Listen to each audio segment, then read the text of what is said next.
Some nations turned oil into long-term wealth, while others collapsed despite sitting on enormous reserves. The clearest example is United Arab Emirates and Venezuela. Both are oil-rich, yet their economic realities could not be more different today. Venezuela holds the largest proven oil reserves in the world, at roughly 300 billion barrels. The UAE holds about 98 billion barrels, nearly 3 times less than Venezuela. On paper, Venezuela should have been one of the richest countries on Earth. But oil in the ground doesn't create wealth. Oil management does. At its peak, Venezuela produced over 3 million barrels per day in the late 1990s. By the mid-2020s, production fell below 800,000 barrels per day due to underinvestment and decay. The UAE consistently produces around 3 million barrels per day with stable output.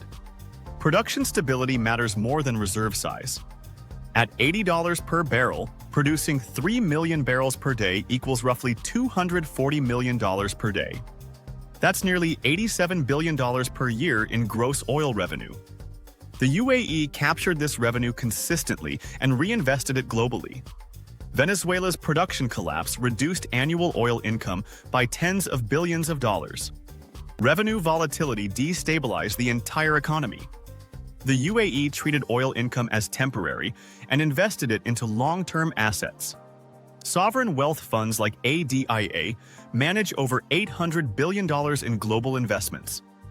Oil revenue built ports, airports, airlines, logistics hubs, and financial centers.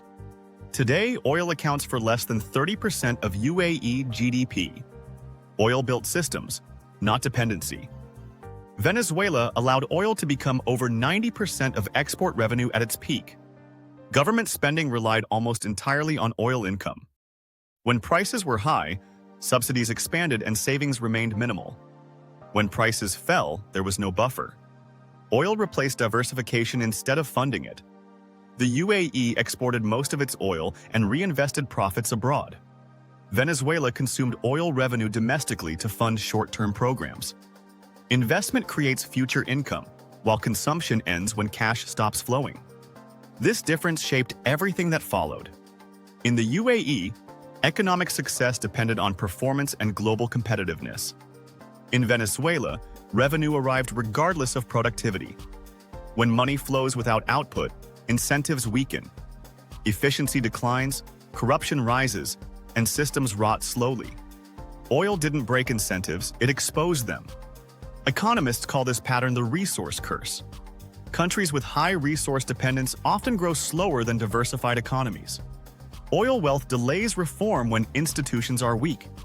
In strong systems, oil accelerates growth instead of replacing it. Numbers confirm what theory predicts. Oil does not create good governance or bad governance. It magnifies whatever system is already in place. Strong systems turn oil into stability. Weak systems turn oil into fragility. That's why outcomes diverge so sharply. This lesson applies beyond oil to debt, technology, and money printing. Any easy source of wealth becomes dangerous when it replaces productivity. Short-term comfort often destroys long-term resilience. The UAE treated oil like seed money. Venezuela treated oil like an allowance. Only one of those compounds. Oil didn't doom Venezuela, and it didn't magically save the UAE. Decisions did. Resources don't decide a country's future, systems do. Oil simply revealed which system could handle abundance.